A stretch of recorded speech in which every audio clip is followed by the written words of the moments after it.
Good morning everyone, তোমরা সবাই কেমন আছো? একটা নতুন ব্লগ শুরু করলাম, ব্লগটা দেখো, আশা করি ভালো লাগবে। তো এখন চিনির স্কুল যাওয়ার টাইম হয়ে গেছে, ওকে খাইয়ে দাইয়ে ব্রেকফাস্ট করেছে। আজকে ব্রেকফাস্টেও কী খেয়েছে? ছাতু খেয়েছে, ছাতু, কলা আর খেজুর খেয়েছে। খেয়ে এখন যাচ্ছে স্কুলে। আর মাসিমণি মানে আমার শাশুড়ি মাও যাচ্ছেন। তো এখন আমরা সকালবেলায় দুজন মিলে চিনিকে ছাড়তে যাচ্ছি। আর আজকে সন্দীপ যায়নি, কারণ সন্দীপের না একটু 2-3 ঘন্টার জন্য অফিস যেতে হবে। তো ওই জন্য সন্দীপ আর যায়নি। চিনি প্রথমে কিছুক্ষণ ঠাম্মির সাথে হাত ধরে ধরে যাচ্ছিলো, তারপরে আমার কাছে আবার চলে আসলো। তো এই হেঁটে হেঁটে যাচ্ছি। মাসিমণিতে একটু পায়ের ব্যথা, নিক্যাপ অলরেডি ডেলিভারি করে দিয়ে গেছে, নিক্যাপ পড়েছে, বাট তাও হালকা হালকা ব্যথা তো থাকেই। তো একটু আস্তে আস্তে হাঁটে। চিনিকে কোলে নিয়ে নিয়েছি, কারণ রাস্তা থেকে বাইক যাচ্ছে, গাড়ি যাচ্ছে, ও না হাত ছেড়ে হাঁটবে, জানো তো, হাত ধরে রাখতে দেবে না। তো নামিয়ে দিয়েছি, সোজা স্কুলে ঢুকে গেছে। ওখানে গিয়ে আবার আমাকে একটু টাটা বাই বাই অনেক কিছু বলে টলে, তো ঢুকে গেছে। এদিকে বাড়িতে চলে এসেছি। এসেই না আগে একটুখানি চিরা ভিজিয়ে রাখবো। আর আগের দিন মনে হয় বলেছিলাম তোমাদেরকে, এই চিরাগুলো না অসম্ভব মোটা, যদি তুমি একটু বেশিক্ষণ না ভিজিয়ে রাখো না, তাহলে পোহা বানানোর পরে না কেমন চাল চাল টাইপের হয়ে যায়। তো ওই জন্য একটু জলে ভিজিয়ে রাখলাম। আর চিনিকে দিতে যাওয়ার আগে, মানে আমি তো সকালে একটু তাড়াতাড়ি উঠি এখন, পুঁই শাকটা খুব ভালো করে ধুয়ে টুয়ে জল ঝরিয়ে, মানে জল ঝরানোর জন্য ঝুড়িতে করে রেখে দিয়ে গেছিলাম। তো এখন ফটফট করে পুঁই শাকটা কেটে নেব। আর এখন খালি সকালবেলায় পুঁই শাকটাই রান্না করব। কেন বলো তো, কালকের বেশ কিছুটা খাবার রয়ে গেছে। এবার বাসি টাসি মাসিমণিকে আর দিচ্ছি না, আমি আর সন্দীপ খেয়ে নিচ্ছি। মাসিমণি বাড়িতে বাসি টাসি খায় ফ্রিজ থেকে বের করে, কারণ একা মানুষ কত তো আর মেপে মেপে রান্না করা যায় না। বাট আমার এখানে ঘুরতে এসছে, আমি কেন বাসি টাসি খেতে দেবো? তারপরে বয়স হয়েছে, যত না খায় ততই ভালো বাসি টাসি। আর একটুখানি খাবার খায়, বাচ্চাদের মতন খাবার খায়, খালি সারাদিন পান খায় আর চা খায় আর বাচ্চাদের মতন খাবার খায়। তাও তো আমি একটু জোর করে করে বেশি খেতে দিচ্ছি, তাই খাচ্ছে, তা নাহলে তাও খায় না। তো এদিকে আমাদের পোহা বানানো হয়ে গেছে আর লাল চা করে নিয়েছি।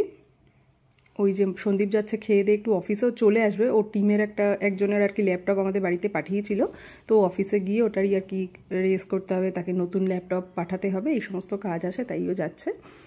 আর তারপরে আমরা ব্রেকফাস্ট করে না, আমি এখানে পুঁই শাক রান্না করবো বলে চলে এসেছি। তো আমার শাশুড়ি মা আর কি মাসিমণি পুঁই শাকে কালো জিরে ফোড়ন দিয়ে খান।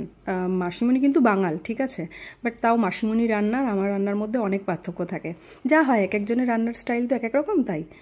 আর তাই জন্য কালকে আমি 5 ফোড়ন দিয়ে মাসিমণিকে পুঁই শাক খাইয়েছি। ফ্রিজে মাছের মাথা ছিল, ভেবেছিলাম প্রথমে মাছের মাথা দিয়ে করব, কিন্তু মাছের মাথা দিয়ে করিনি, বড়ি দিয়ে করলাম, কারণ মাসিমণি বললাম ননভেজ অতটা খায় না, এমনি খাবার দাবার কম খায়, তো ওই জন্য ভাবলাম যে ঠিক আছে আজকে বড়ি দিয়ে করে দিই। আর মাসিমণি সত্যি কথা বলছি, ওই পুঁই শাকটা এত ভালো খেয়েছে না, ভাত দিয়ে খাওয়ার পরে বলেছে রাত্রিবেলা এটা আমি রুটি দিয়ে খাবো। তো পুঁই শাক হয়ে গেছে, দিয়ে দিয়েছি। আর একটুখানি পুঁই শাকে আমি আলাদা করে উপর থেকে আবার একটু 5 ফোড়ন দিয়ে দিই, একটু তেলে গরম করে দিয়ে দিই, তাহলে গন্ধটা বেশ অনেকক্ষণ লাস্ট করে আর খুব ভালো লাগে খেতে। একটু বেশি করে তেল দিয়ে রান্না করি, ফাটাফাটি হয়। তো এই সমস্ত করতে করতে সব কাজ টাজ হয়ে গেছে। আচ্ছা, আর একটা কথা তোমাদেরকে বলি, যেটা হচ্ছে যে আমি আগের দিন বলেছিলাম আমি মাসিমণি কেন বলি শাশুড়ি মাকে। অ্যাকচুয়ালি সন্দীপের যে বায়োলজিক্যাল বাবা মা, তারাও, আর আমি যে যাকে মাসিমণি আর কি, সন্দীপ যাকে মা বলে ডাকে, আমি মাসিমণি বলে ডাকি, তারা একই বাড়িতে এখন থাকে। বাট একটা সময় ছিল যে সময় মাসিমণি আর কি, যিনি এসছেন, উনি তো গভর্নমেন্ট জব করতেন। আর সন্দীপের যে বায়োলজিক্যাল বাবা মা, তার মানে বাবার কথা বলছি, পাপাইয়ের কথা, বাইরে বাইরে জব করতো, তো কখনো বারাণসী কখনো আসাম এইসব জায়গায় থাকতো। তাই দুটো বাচ্চা নিয়ে সব, এখনকার দিনে মানুষ অনেক মানে আপডেটেড হয়ে গেছে, তখনকার দিনে অতটা সম্ভব হতো না বলে সন্দীপ আর সন্দীপের দিদি মামা বাড়িতেই ছোটোর থেকে বড় হয়েছে। তো সন্দীপের দিদি মাসিমণিকে মা বলে ডাকতো, তারপরে সন্দীপ ছোটো, তো সন্দীপও মা বলেই ডাকে। তাই জন্য আমাদের শাশুড়ি বলতে মাসিমণি, মানে সন্দীপের মা বলতে আমরা এই যিনি এসছেন আমাদের কাছে মাসিমণি, ইনি বায়োলজিক্যাল না, বায়োলজিক্যাল যিনি ওনার বোন। বাট যেটা হয় না, যে জন্ম দেয় তার থেকে বেশি যে লালন পালন করে বড় করে, তার দায়িত্ব কিন্তু অনেক বেশি ভূমিকা থাকে। উনি বিয়েও করেননি কিন্তু এই ছেলেমেয়েদেরকে মানুষ করার জন্য।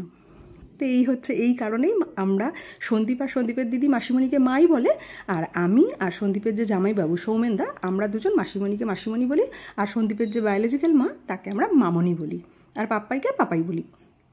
তো এটাই হচ্ছে স্টোরিটা। আর আমার শ্বশুরবাড়ির পাড়ার অনেকেই এই ব্লগটা দেখেন, তো তারা তো খুব ভালো করেই জানে, তারা তো আমারও আগের থেকে এই ব্যাপারটা জানে। আর এছাড়া সন্দীপের মামা ছিলেন এক, তো মামা অনেক দিন হয়েছেন আর কি মারা গেছেন, দিদাও মারা গেছেন আমার বিয়ের পরে। তো সন্দীপের দিয়ে যে এখন বাড়িটা খড়দায়, ওটা সন্দীপের মামা আর কি সন্দীপকে দিয়ে গেছে, মানে ভাগ্নেকে দিয়ে গেছে। আর সন্দীপের বাবার যে অ্যাকচুয়াল বাড়ি সেটা হচ্ছে কেরালায়। আমি কখনো যাইনি, মানে আমরা কখনো যাইনি, কারণ সন্দীপ বললাম মাসিমণির কাছে থেকেছে কলকাতায়, তো ব্রন অ্যান্ড বট আপ সন্দীপের এখানেই স্কুলে পড়েছে, এখানেই কলেজে পড়েছে, এখানেই চাকরি বাকরি করছে। তারপরে তো চাকরির সূত্রে সন্দীপ মুম্বাইতে আসলো, দেন মুম্বাই থেকে হায়দ্রাবাদ, তো এইরকমই চলছে।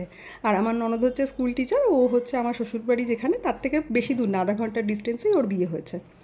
ননদের একটা ছেলে আছে, ওর 6.5 বছর বয়স, আর আমার তো মেয়ে। তো এই হচ্ছে আমার শ্বশুরবাড়ির ব্যাপার। আর এখন পাপাই, মামনি আর মাসিমণি একই বাড়িতে থাকে, বাট খাওয়া দাওয়া করে আলাদা, কারণ আমরা গেলে বা আমার ননদ আসলে আমরা মাসিমণির কাছেই থাকি, মানে মার কাছেই থাকি আর কি। আর মামনি পাপাই একই বাড়িতে থাকে, বাট ওরা আলাদা রান্নাবান্না করে খায়। এবার সেটাও হয়তো অনেকে ভাবতে পারে যে একই বাড়িতে কেন এরকম হয়। না, সবারই একটা নিজেদের স্বাধীনতা, একটা নিজের মানে থাকে, পার্সোনাল স্পেস থাকে, তো সেই কারণেই মাসিমণি এত বছর চাকরি বাকরি করেছে, এখন উনি রিটায়ার্ড।